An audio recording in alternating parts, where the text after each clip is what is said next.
கடம் புறப்பட செய்தல், ஆலயம் வல வந்து எல்லாம் வல்ல பராசக்தி பத்ரகாளி பகவதி இளங்காளி அம்மனுக்கு கலசாபிஷேகம் அன்னப்பாவாடை நடைபெற்று அனைவருக்கும் அருள் பிரசாதம் வழங்க இருக்கிறார்கள். பிரசாதம் அப்படின்னு சொல்லும்போது வீட்டில் செய்வது சாதம், அருள் பெற்றது பிரசாதம். ஆரம் ரவுண்டாக இருக்கும், அருள் பெற்றது பிரகாரம். இப்படி இறைவன் எதெல்லாம் வந்து உங்களுக்கு வருகின்றதோ அது பிரசாதம். இப்போ உங்களுக்கெல்லாம் இந்த உபயதாரர்களுக்கெல்லாம் பிரசாதம் கொடுத்துருக்கேன். என்ன கொடுத்துருக்கேன் அப்படின்னா, ஒரு தேங்காய் மூடி, 2 வாழைப்பழம், வெத்தலைப்பாக்கு, எலுமிச்சம்பழம். அதில் என்ன விசேஷம் அப்படின்னா, நீங்கள் புதுக்கோட்டை சமஸ்தானம் மற்றும் மற்ற சமஸ்தானத்துக்கெல்லாம் கோயில்கள்லாம், நாட்டாசங்கோட்டை சமஸ்தானம் இதுக்கெல்லாம் போனீங்க அப்படின்னா கோடி ரூபாய் செலவு பண்ணாலும் சரி, இந்த ராணிக்கு ஒரு தேங்காய் மூடி, அதுவும் குடுமி உள்ள மூடி, 2 வாழைப்பழம், வெத்தலை சோறு வச்சு தட்டில் வச்சு கொடுப்பாங்க. முதல் மரியாதை அதான். ஏன்னா அது அன்னையின் அருட்பிரசாதமா. இப்போ எவ்வளவோ பிரசாதம் இருக்குது. ஆப்பிள் இருக்குது, ஆரஞ்சு இருக்குது, தேங்காய் மூடி ஏன் அவள் விசேஷம் அப்படின்னா தெரிஞ்சுக்கணுங்க. என்ன விசேஷம் அப்படின்னா, இப்போ மாம்பழம் இருக்கு இல்லையா, அது ஒருத்தர் சாப்பிட்டுட்டு முளைக்க போட்டிருப்பாங்க, எச்சல் இல்லையா, புரியுதாலே உங்களுக்கு? இப்போ தேங்காய் அப்படியா? தேங்காய் இயற்கையானது, உரிச்சிட்டா முளைக்காது. அப்போ அது எச்சப்படாத உயர்ந்த காய் தேங்காய். மாங்காய் கூட உயர்ந்தது அல்ல. திராட்சை விதையிலிருந்து வரக்கூடியது, விதை இல்லாதது, மற்றவர் பருகி எச்சப்பட்டு அதில் முளைக்காது தேங்காய். தேங்காய் இருக்கு இல்லையா, அது 3 தத்துவம் இருக்கு: ஆணவம், கண்மம், மாயை. ஆணவம்னா என்ன அப்படின்னா, நீங்கள் நெல் விதைக்கிறீங்க இல்லையா, இந்த நெல்லோடு சேர்ந்து உமி ஒட்டிகிட்டே இருக்கும். அந்த உமி இருந்தால் தான் முளைக்கும். அதுபோல நாம் பிறக்கும் பொழுது ஆணவத்தோடு தான் பிறந்திருக்கிறோம். அந்த ஆணவ மலம் எப்பொழுதும் தலை தூக்கி கொண்டே இருக்கும். நமக்கு அது முளைக்காமல் இருக்கணும். என்ன பண்ணணும்? ஒன்று, அந்த நெல்லிலிருந்து உமியை அரிசி தனியாக பிரித்தால் நெல் முளைக்காது, இல்லை வறுத்துணும். அதே போல இந்த ஆன்மாவை வறுத்தெடுக்க வேண்டும் என்பதற்காக, பிரித்தெடுக்க வேண்டும், தேங்காய் உள்ள நார ஆணவ மலத்தை கஷ்டப்பட்டு பிரிச்சிடுறோம். அதில் கண்ம மலம், மாயாமலம் 2 இருக்கு. இந்த கண்ம மலம்ங்கிறது என்ன அப்படின்னா, நாம் செய்த வினைகள், பிராரப்தம், சஞ்சிதம், ஆகாமியம்னு 3 வினைகள் இருக்கு. இந்த 3 வினை நம்ம சிரமப்பட்டு இருக்கு. இப்போ குருநாதர்கிட்ட போய் தேங்காயை கொடுத்தோடனே அந்த குருநாதர், பூசாரியோ பட்டாச்சாரியோ யாராக இருந்தாலும் சரி, அவர் மந்திரம் சொல்லி அந்த கண்ம மலத்தை ஒரே தட்ட வைக்கிறார். 2ஆ போகுது. அப்போ நாம் செஞ்ச பாவங்கள் நம்ம விட்டு அங்கே போகுது. அது கண்ம மலம். இந்த நீர் இருக்கு இல்லையா, அது மாயாமலம். அந்த மாயாமலத்தை விலக்கிட்டு இருந்தாலும் நம்மோடு பிறந்த செய்த பாவங்கள் ஒட்டின்றே இருக்கும். அதற்காக குடும்பி இல்லாத மூடியை எடுத்துட்டு குடுமி உள்ள மூடிய உங்களுக்கு தெய்வ பிரசாதமாக வழங்குகிறார்கள். இதுதான் தேங்காயோட தத்துவம். வாழைப்பழம் இருக்கு இல்லையா, அதுக்கு விதை கிடையாது. பூவம்பழம் தான் சாமிக்கு நிவேத்தியம் பண்ணணும். நான் மாம்பழம் வாழ்ந்துருக்கேன், ஆப்பிள் இதெல்லாம் அப்புறம்தான். அப்போ இந்த வாழைப்பழத்துக்கு விதை இல்லாத பழம், அது வாழையால் வாழை விடுறதுக்காக தான். இன்னொரு வாழை உங்களே நிறைய வாழை போடுறீங்க நீங்கள்லாம், இன்னொரு வாழை முளைக்கும் இல்லைங்களா? அதே போல் நமது பாரம்பரியமான குடும்பம் வாழ்வாங்கு வாழ வேண்டும் என்பதற்காக தான் அம்பாளுக்கு வாழைப்பழம் நிவேத்தியம் பண்ணுறோம். வெற்றிலை எல்லா காரியத்திலும் உலகத்தில் ஜெயிக்கணும்னா வெற்றி ஏற்படணும், அதுக்கு வெற்றிலை நிவேத்தியம். இந்த மூணும் தான் உங்களுக்கு பிரசாதமாக கொடுத்துருக்கேன். அப்போ இந்த மூடி, எலுமிச்சம்பழம், தேங்காய் அனைவருக்கும் பிரசாதம் கொடுக்க போகிறோம். கொடுத்துடணும், உபயதாரம் கொடுத்துட்டு இருக்கோம். நம்ம அதை பத்திரமா வாங்கி கல்லில் ஒத்திக்கணும். ஒரு சமயம் இந்திரன் என்ன பண்ணான் அப்படின்னா, யானை மேலே வந்துட்டே இருக்கான். இப்போ துருவாச மகர்ஷி என்ன பண்ணார், அம்பாளுடைய பிரசாதம் மாலையை கொடுத்தார். இந்திரன் என்ன பண்ணா, ஆணவ திமிரு, பணத்தில் செருக்கு அவன்கிட்ட இந்திரன் எல்லா விதமான இருக்கு. அந்த மாலையை எடுத்து அவன் என்ன பண்ணினா தெரியுமா, அப்படி யானை மேலே போட்டான். யானை என்ன பண்ணுச்சு, அந்த மாலை எடுத்து காலில் மிதிச்சு. முதிச்சவன துருவாச மகர்ஷி சொன்னார், நீ செல்வத்தின் செருக்கினாலே ஆடுகின்றாய், உன் செல்வம் அனைத்து அழிந்து போகட்டும் என்று சாபம் கொடுத்த மாத்திரத்திலே யானை மதம் பிடித்து, அந்த ஐராவதத்துக்கு 2 தந்தம் இருக்கும். அந்த யானை இந்த பூலோகத்தில் பிறந்து நீ சிரமப்பட வேண்டும் என்று சாபம் கொடுத்தார். இந்திரன் செல்வத்தை இழந்தான். என்ன பரிகாரம்னார், யானையை கொண்டு சொன்னார், நீ 11 சிவாலயத்தை தரிசனம் பண்ணி பூஜை பண்ணா மீண்டும் ஐராவதமாக வெள்ளை யானையாக மாறுவாய் என்றார். இந்திரன் என்ன பண்ணணும்னா, நீ பல சிவாலயங்களில் போய் பூஜை பண்ணு, உனக்கு மகாலட்சுமி கடாட்சம் செய்வா அப்படின்னு சொன்னார். இப்படி அந்த ஐராவதம் பூஜை பண்ணதான் சந்தனை சிவாலயம், திருக்காட்டுப்பள்ளி சிவாலயம், நேமத்தில் ஒரு சிவாலயம் இருக்குது, ஐராவதேஸ்வரர்னு சுவாமிக்கு பேர். ஐராவதம் பூஜை பண்ணி அங்கு சாபம் பெற்றது. இந்திரன் எங்கே சாபம் பெற்றா அப்படின்னா, திருச்சியில் உள்ள துவாயுமான சுவாமி சன்னிதானத்தில் பூஜை பெற்று இந்திரன் அருள் பெற்றான். என்ன தெரியுதுலேருந்து சுவாமி பிரசாதத்தை சிறமேற் கொள்ள வேண்டும். நீங்கள் ஆதரத்துக்கு போங்க, கோடி ரூபா கொடுத்தோம். ஒரு அந்த தேங்காய் மூடி 2 வாழைப்பழம் அந்த பூ இருந்தால் அப்படியே தள்ள வச்சுப்பாங்க. ஏன்னா சுவாமி பிரசாதத்துக்கு அவ்வளவு மரியாதை கொடுக்கணும் நாம. அப்போ ஐயோ தேங்காய் மூடி தான் கொடுத்துருக்காரு நினைக்கவே கூடாது. தேங்காய் மூடி எடுத்துகிட்டு போய் வீட்டில் சாப்பிடலாம், சாப்பிட்டா வியாதி போகும். ஏன் இது சொல்கிறேன் அப்படின்னா, இந்த பிரசாதத்துக்கு அவ்வளவு மரியாதை. அதே போல் அம்பாளுக்கு அன்னப்பாவாடை இன்றைய தினம் பிரசாதம் தரப்போம். எல்லாருக்கும் பிரசாதம். அந்த கொஞ்சோண்டு அந்த பொங்கல் கிடச்சிதுன்னா நம்ம வியாதியெல்லாம் போகும், கஷ்டங்கள்லாம் தீரும், உங்கள் பிரார்த்தனை நிறைவேறும். ஆக எல்லாரும் இருந்து அந்த அன்னப்பாவாடை பிரசாதத்தை பெற்றுக்கொள்ளுமாறு கேட்டுக்கொள்கின்றோம். இந்த அத்தியாயத்திற்கு புவனேய சண்டிகைன்னு பேர். இந்த அத்தியாயத்தில் என்ன விசேஷம் அப்படின்னா, இதுவரையிலும் மது, கைடவர்கள், மகிஷாசுரன், சும்பன், நிசும்பன் எல்லாத்துக்கும் நம்ம அழிச்சிட்டார். இதெல்லாம் யார் அப்படின்னா நம்மக்கிட்டே இருக்காங்க. காமம், குரோதம், லோபம், மோகம், மதம், மாச்சரியம், 6 வித துருங்கணங்கள் எல்லாத்தையும் உங்கள்கிட்ட என்கிட்ட இருக்குது. இந்த துருக்குணங்கள்லாம் நம்மளை விட்டு போனான்னா ஆனந்தம், மகிழ்ச்சி, சந்தோஷம், நிம்மதி எல்லாம் ஏற்படுமா. இந்த 6 அசுரர்களையும் அம்பா அழிச்ச உடனே எல்லா தேவர்களும் நமஸ்காரம் பண்ணுறாங்க. நாராயணி நமோஸ்துதே அப்படின்னு, அம்மா நமஸ்காரம் பண்ணுறம்மா அப்படின்னு. இப்போ இந்த ஸ்லோகம் வரப்போகுது. எதுக்காக நமஸ்காரம் பண்ணணும்? நாம் செய்த பாவம் போக. என்ன சாமி பாவம் பண்ணோம் அப்படின்னா, கோயிலில் உள்ள வரீங்கள்ல, உங்கள் பலிப்பிடமும் ஒன்று இருக்கும். எதுக்காக இருக்குது அப்படின்னா, நம்மளுடைய செய்த பாவங்களெல்லாம் பலியிட வேண்டும். நாம் நம்மளுடைய பதவி, நம்மளுடைய காசு, நம்மளுடைய செருக்கு எல்லாத்தையும் அங்கே பலியிட்டுட்டு நிர்மலமாக போய் அம்பாள்கிட்ட நின்னோம் அப்படின்னா நம்ம எங்கே வேணால் கொண்டு வைப்பாவ. அவள்கிட்ட வந்து நான் தான் பெரியாள் சொன்னோன்னா தட்டி ஒன்றுமே இல்லாமல் பண்ணிடுவா. எப்படி பண்ணுவான்னு சொல்கிறேன் உங்களுக்கு. இப்போ 9 மணிக்கு ட்ரெயின் நமக்கு வச்சுங்க.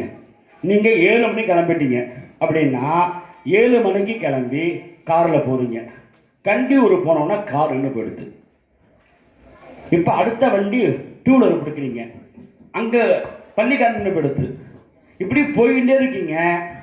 8:59க்கு ரயிலில் வச்சுட்டீங்க, ரயிலடி உள்ளே வச்சுட்டீங்க.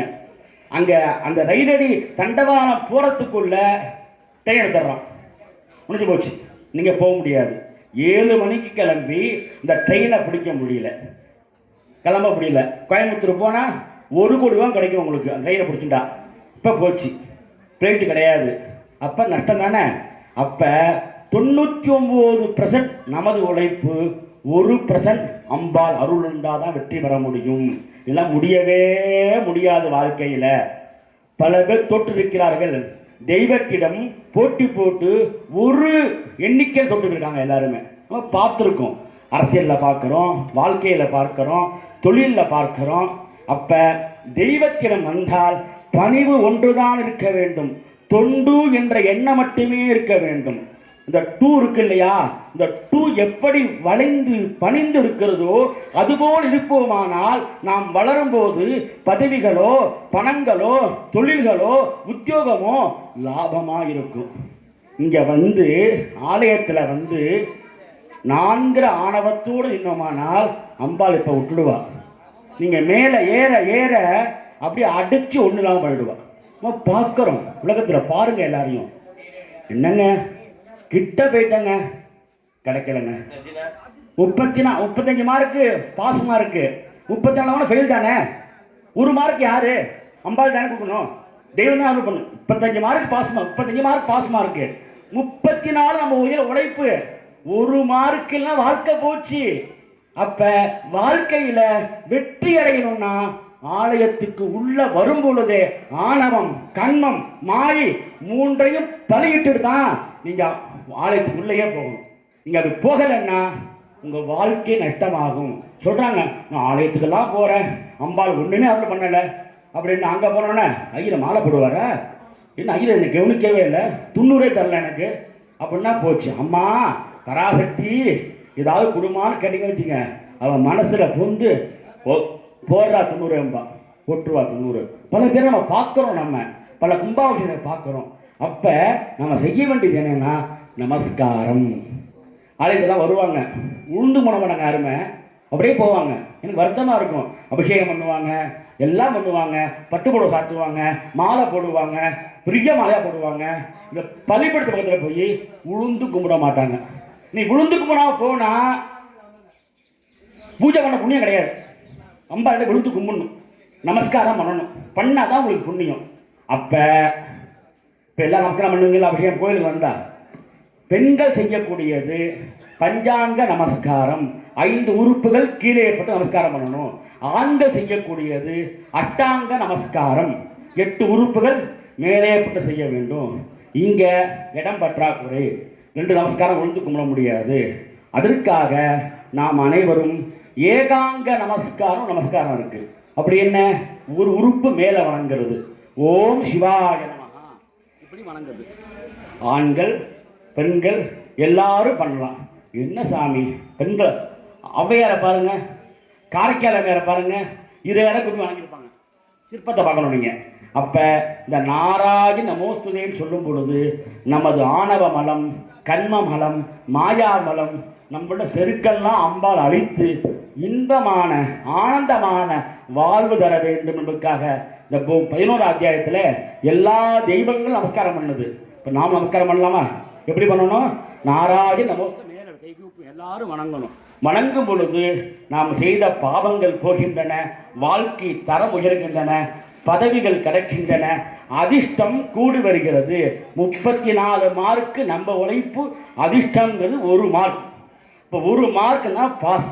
அப்போ வாழ்க்கையில் நீங்களாம் நல்ல வண்ணம் வாழ வேண்டுமானால், மகிழ்ச்சியாக இருக்க வேண்டுமானால் தெய்வ அருள் பரிபூர்ணமாக தேவை நமக்கு சொல்லிக்கொண்டு இப்பொழுது மந்திரம் சொல்லுவாங்க. இந்த நாராயண நமோஸ்தோம் போது மெதுவாக சொல்லுவாங்க, புரிகிற மாதிரி சொல்லுவாங்க. உங்களோட சேர்ந்து நானும் அம்பாள் நமஸ்காரம் பண்ணுறேன். ஏகாங்க நமஸ்காரம். ஏகாங்க நமஸ்காரம் அப்படின்னா மேலே கையெடுத்து கும்பிடணும். எல்லாரையும் கும்பிடணுமா? கும்பிடவே கூடாது. கும்பிட்டா நம்ம செஞ்சப்பா அவங்களுக்கு போயிடும். என்ன சாமி? உண்மைங்க. நம்ம யாராவது இப்போ கும்பிட்டோம் அப்படின்னா நம்ம செஞ்சப்பா அவங்களுக்கு போயிடும்.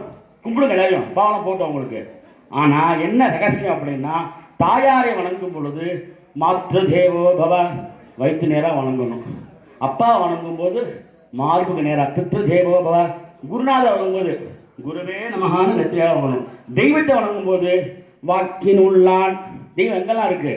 அப்பர் சாமி சொல்றார், வாக்கில் இருக்காராம். சிவாயமா வந்துடுறாருல வாக்கில். வாக்கின் உள்ளான், தலைமேல் உள்ளான். தலைக்கு மேலே 7 சக்கரங்களுக்கு சகசரான சக்கரம் இருக்கு. வடலூர் வளராத பற்றி போத்திருப்பார்.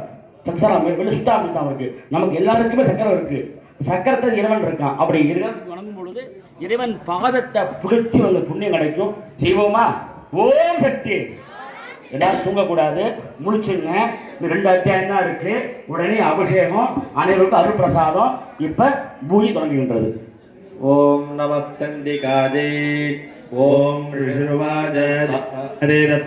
சுரேந்திரே யத்ராசுராவன்ய புரோகமாஸ்தாம் ஆத்யாயினி நட்டுவிண்டலாபாதே விகாசிவக்ராத விகாசிதாசா ஸ்வாஹா பவனான் ஹரே பிரசீத பிரசீதமாதர்கலோகிலஸ்ய பிரசீத விஸ்வேஸ்வரிபாரி விஸ்வம் தமீஸ்வரி தேவிதாரஸ்ய ஸ்வாஹா நபோதா ஜகத்ஸ்வமேகா மஹேஸ்வரோயேனஸ்யாசி அபாம் ஸ்வரூபஸ்தஜாதலைகதே ஆப்யாரிதே கமலங்கவீர்யே ஸ்வாஹா வேதக்கே அனந்தவீர்யா விஸ்வஸ்ய परमादिमाया सम्मोहितं देवी समस्तवेदते त्वं वै प्रसन्ना भवत्ते स्वाहा समस्ता सर्वे विदिताः श्रियः समस्ता जगला जगत्सो नमः भजयते कादया सुदीनं यवना परोक्ति स्वाहा देवी सर्वमत्ते प्रदायिनी त्वं तदाते कावा भवन्त मनोमय स्वाहा बुद्धि रूपेण जनस्य विसंस्कृते स्वर्गवर्जने देवी नाना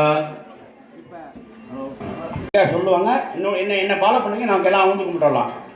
सर्वस्य भक्ति रूपेण जनस्य यदि संस्तुते स्वर्गावगते देवी नारायण नमोस्तुते स्वाहा नारायणादि रूपेण परिणाम प्रदायिने विश्वजोवरशक्ते नारायण नमोस्तुते स्वाहा मंगलमांगल्ये शिवे सर्वार्थ साधके शरण्ये त्र्यंबके गौरी नारायण नमोस्तुते विनाशाना शक्तिभूते सनातने गुणाश्रये गुणवरे नारायणे नमोस्तुते स्वाहा वैद्यानवरायणे सर्वस्यार्ति हरे देवी नारायणे नमोस्तुते स्वाहा नमस्ते ब्रह्माणि रूपधारिणे कौशलाभ्याखरिगे देवी नारायणे नमोस्तुते स्वाहा भवागिनी महेश्वरी रूपेण नारायणे नमोस्तुते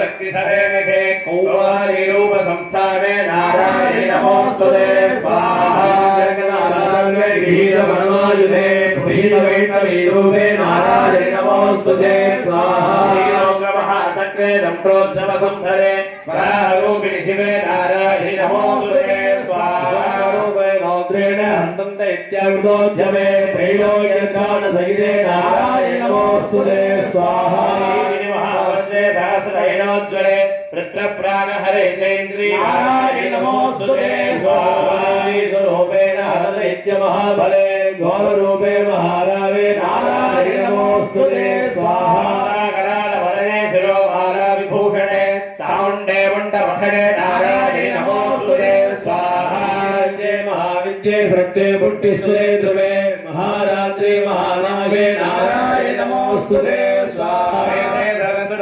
भूपिरामधे विजते त्वं प्रसीदेशे नारायण नमोस्तुते स्वाहा स्वरूपे सर्वेशि सर्वशक्ति समन्विते भजेभ्यस्रागिनो देवी दुर्गे देवी नमोस्तुते स्वाहा लोचनत्रयभूषितं पादुनः सर्वभीतेभ्यः कात्यायनि नमोस्तुते स्वाहा करोलमध्यग्रं वसेषः सुरसोधन सुसोलम्बादुनो भेने भद्रकाली नमोस्तुते स्वाहा.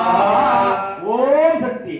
நமஸ்காரம் நிறைய பட்டது. உட்கார்ந்துலாம். ஓம் தொடங்கலாம். हिनस्तदैत्य देजोसे सुनेना पुरिया जगते सागरण्डावाद भावेवे भावेभ्य मनसदा निवस्वाहा नामक्य जनत कलेगोद्वः सुमहानिवत्तो भवतो दण्डिके त्वामदामयं स्वाहा नवहदुर्धारतानिकामा सकलानि भेक्तानि त्वमासदाना वर्णदाना त्वमासदाख्या श्रेया प्रियात्रि स्वाहा करणं मयाद्य धर्मद्वद विविधां देवी महासुराणां रूपेण नैके बहुधात्ममूर्तिं कृत्वाम्बिके तत्प्रकटोदिकान्या स्वाहा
श्री भुवनेश्वरी चंडिका प्रियदा जय भुवनेश्वरी देवता सार्वभौमे सर्वदुःखवरप्रदे सदे कमलाक्षकोटिसेविते जगन्माता सकलकार्यजयप्रदे कालरात्रिर्महादुर्गे नारायण सहोदरी त्रिवासिनी तुभ्यं चामुण्डायै सुमङ्गलम् भारती मध्ये सदानन्दद्विकारिणी वासाङ्कुशधरे तुभ्यं चामुण्डायै सुमङ्गलम् समर्पयामि जननी जननी जननी जननी जननी पूरणी जननी जननी जननी गण विनोदिनी गण विनोदिनी कामाक्षी गण विनोदिनी कामाक्षी कमल तिरुपदमे कणिंदन दिनमे कमल तिरुपदमे कणिंदन दिनमे परम जननी जननी जननी जगत्कारणि पूरणि नारणि जननी जननी जननी पाടി കുന്തൻ പാർവതിയെ പരമേശ്വരിയെ പാടി കുന്തൻ പാദം പണിந்து വந்த പാർവതിയെ പരമേശ്വരിയെ കോടി കോടി തുമ്പം ഓടി മറയുതേ ഉന്നരുൾ പാതയിലെ കടക്ക് പാരായോ கருணை பொழிவாயோ காடுக்கண் பாராயோ கருணை பொழிவாயோ பாடலீச பிரிய நாயகியே அடைக்கலம் அடைந்தே காத்தருள்வார் ஜனனி ஜனனி ஜனனி ஜனனி जगतारणि पूरणि नारणिये जननि जननि जननि அத்தியாயத்தினுடைய அதிதேவதையாக விளங்கக்கூடிய அம்பிகை அக்னிதுர்க்கை சண்டிகை என்று சொல்லக்கூடிய அம்பிகை நமது வாழ்க்கையிலே இருக்கக்கூடிய திருஷ்டி தோஷங்கள் சத்ரு உபாதைகள் அனைத்தையும் நீக்கி நமக்கு நல்ல வாழ்வை அளிப்பவர் இந்த அக்னிதுர்க்கை சண்டிகை. பலஸ்ருதி இந்த சண்டி ஹோமத்தை எந்தெந்த நேரத்திலே செய்தால் என்னென்ன பலன்களானது நமக்கு உறுதியாக கிடைக்கும், இந்த சண்டி ஹோமத்தை எந்தெந்த காலகட்டங்களிலே செய்ய வேண்டும், அதை பாராயணம் செய்ய மாத்திரத்திலே நமக்கு என்னென்ன பலன்களை எல்லாம் கிடைக்கும் என்பதை தெளிவாக கூறக்கூடிய ஒரு அத்தியாயம் இந்த அத்தியாயம். இந்த சண்டி ஹோமத்திலே சொல்ல அனைத்து பலன்களும் அனைவருக்கும் கிடைக்க வேண்டிய இப்பொழுது 12வது அத்தியாயத்தினுடைய ஹோமத்தை துவங்குகிறோம். அத்தியாயத்தினுடைய அம்பிகைக்கு வில்வ படத்திலான பூர்ணாபதிகள் நடைபெறும். தரிசித்தவர்கள் ஓம் சம்சயம் மகிஷாசுரகாதரம் கீர்த்தியச்சந்தியே பத்தபதம் ஸ்வர்ணஸ்வரோ ஸ்வாஹா ஜெயதே சதா ஸ்மர்ஷேதே வக்யமஹாத்யமுத்தமம் ஸ்வாஹா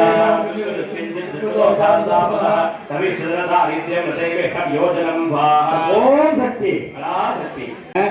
அங்க சாமான் இருக்கும், அங்க சங்கல்பம் பண்ணீங்க. பணம் கொடுத்தவங்க வந்திருப்பீங்க, அவங்க சங்கல்பம் பண்ணிக்காங்க போய். शत्रुतो नभजं तस्य दस्सितो वानरादितः रस्त्रान्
अग्निकुंड संभोदे सर्पदीपिकेतुभ्यं चामुण्डायै सुमङ्गलौ आवेशबद्धमाङ्गल्य श्रीवत्सपुरसुन्दरी सूर्याग्नि इन्दुदृशेतुभ्यं चामुण्डायै सुमङ्गलौ समर्पयामि